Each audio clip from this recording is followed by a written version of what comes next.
मैं देहरादून जेल की उस कोठरी में लगभग 14.5 महीने रहा। मुझे लगने लगा कि जैसे यह मेरा ही घर हो। मैं उसके कोने कोने से परिचित हो गया। सफेद दीवारों, छत और कीड़ों द्वारा खाई हुई कड़ियों पर पड़ी हुई प्रत्येक रेखा और बिंदु को मैं पहचानने लगा था। जेल में दूसरे कार्यों से फुर्सत होने के कारण हम प्रकृति के अधिक निकट होते चले गए। अपने सामने आने जाने वाले जानवरों और कीड़ों को हम बड़े ध्यान से देखते थे।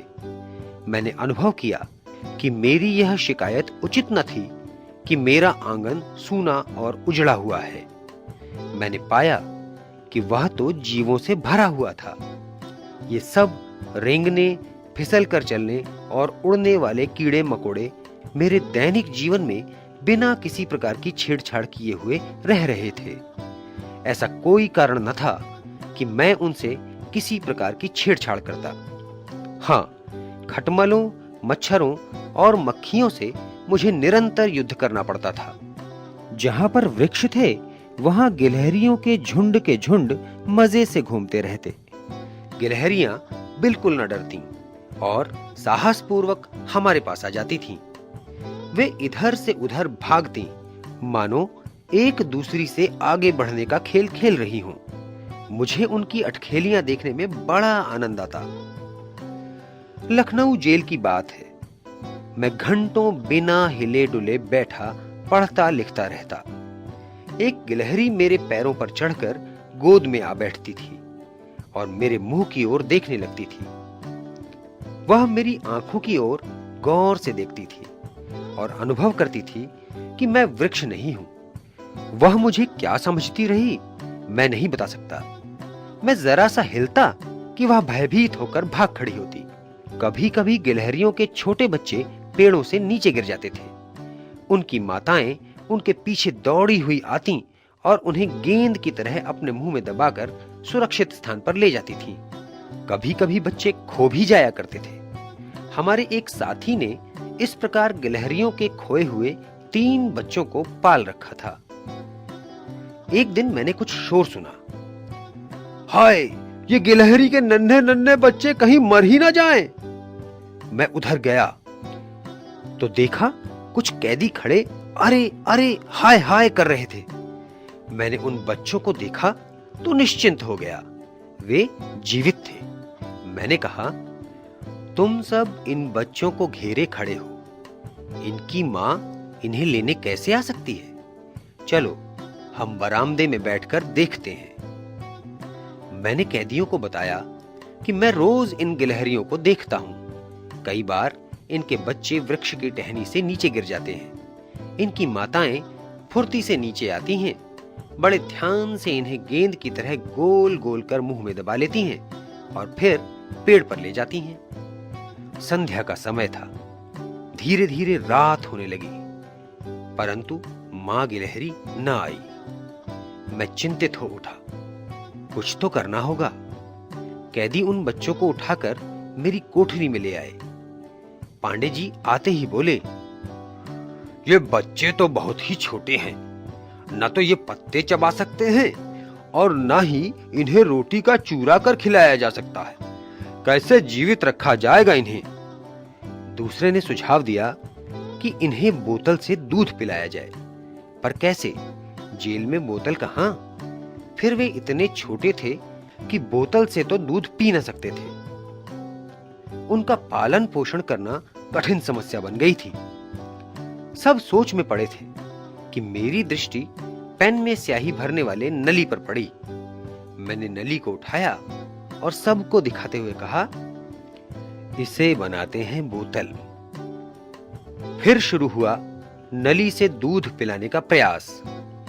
पर नली से दूध की बूंद कभी बच्चों की नाक पर गिरती और कभी जमीन पर। कभी बच्चे मुंह ही न खोल पाते और कभी हम नली को स्थिर न रख पाते। सब परेशान थे कि जल्दी ही दूध न पिलाया गया तो ये बेचारे मर जाएंगे। जेलर राम प्रसाद जी भी यह सब देख रहे थे। उनके मन में कोई विचार कौंधा और वे भागते हुए वहां से चले गए। क्षण भर में हाथ में रुई लिए आए। नली में दूध डाला, उस पर रुई लपेटी। रुई दूध से गीली हो गई और गिलहरी का नन्हा बच्चा रुई चूसने लगा। चूस चूस कर बच्चे ने नली का पूरा दूध पी लिया। इसी तरह बाकी दोनों बच्चों को भी दूध पिलाया गया। हम सब इतने प्रसन्न थे मानो विश्व जीत लिया हो। अब ये तीनों बच्चे हमारे जेल परिवार के चहेते सदस्य थे।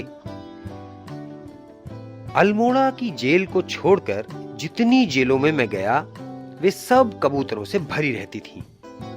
जेलों में हजारों कबूतर रहते थे और शाम को आकाश उनसे ढक सा जाता था। कहीं कहीं मैना भी रहती थी। देहरादून जेल की मेरी कोठरी में मैना के एक जोड़े ने अपना घोंसला बना रखा था। मैं उन दोनों को खिलाया पिलाया करता था। वे इतने पालतू हो गए थे कि यदि सुबह या शाम उन्हें खाना मिलने में जरा सी देर हो जाती तो वे चुपचाप मेरे पास बैठ जाते और जोर से चिल्लाकर अपना भोजन मांगने लगते थे। उनकी क्रियाएं और चिल्लाहट सुनकर बड़ा आनंद आता। नैनी जेल में हजारों तोते थे। एक बहुत बड़ी संख्या मेरी बैरक की दीवारों पर रहा करती थी। उनकी प्रेममय बातचीत देखने वाली होती थी। उनकी नोक झोंक सुनने का आनंद तो अनोखा ही था। देहरादून में सैकड़ों प्रकार की चिड़िया थीं। वे गाती, चहचहाती, मधुर ध्वनि करती थीं। इनमें सर्वश्रेष्ठ कोयल की पुकार रहती थी। उसकी कुहू कुहू सुन हम इतने आनंदित हो उठते और भूल जाते कि जेल में है।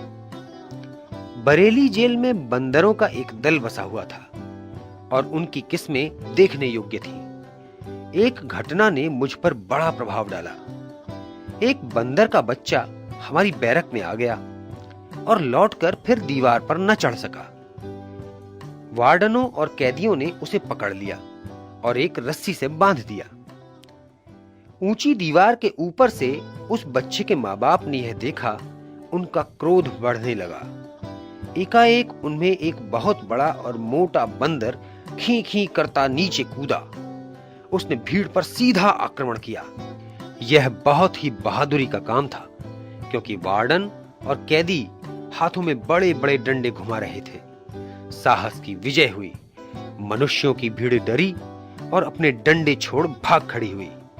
बड़ा बंदर बच्चे को छुड़ाकर शान के साथ ले गया। प्रायः हमारी भेंट ऐसे जानवरों से भी हो जाया करती थी जिनका हम स्वागत न कर सकते थे। कोठरियों में अक्सर बिच्छू घूमा करते थे।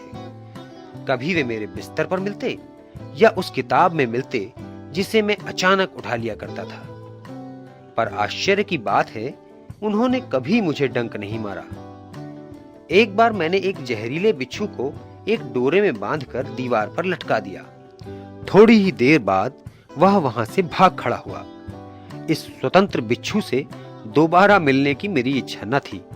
अतएव मैंने अपनी कोठरी के कोने कोने में उसकी तलाश की, किंतु वह तो गायब हो चुका था। मेरी कोठरी में और उसके आसपास 3-4 सांप भी पाए गए। एक सांप के मिलने की खबर तो समाचार पत्रों में भी छप गई थी। इस प्रकार की घटनाओं का मैं स्वागत किया करता था, क्योंकि जेल का जीवन प्रतिदिन एक सा रहता है और जो घटना इस एक से जीवन की समरसता को भंग करती है उसका स्वागत किया जाता है। मैं सांपों का स्वागत नहीं करता, किंतु उनसे डरता भी नहीं हूं जैसे अन्य लोग डरते हैं। यद्यपि मैं उसके काटे जाने से डरता हूं और सांप को देखता हूं तो उससे अपनी रक्षा भी करता हूं, लेकिन मेरे हृदय में किसी प्रकार की घबराहट या भय पैदा नहीं होता। जीवों और कीड़े मकोड़ों से मेरी भेंट जितनी जेल के अंदर हुई उतनी जेल के बाहर नहीं हुई।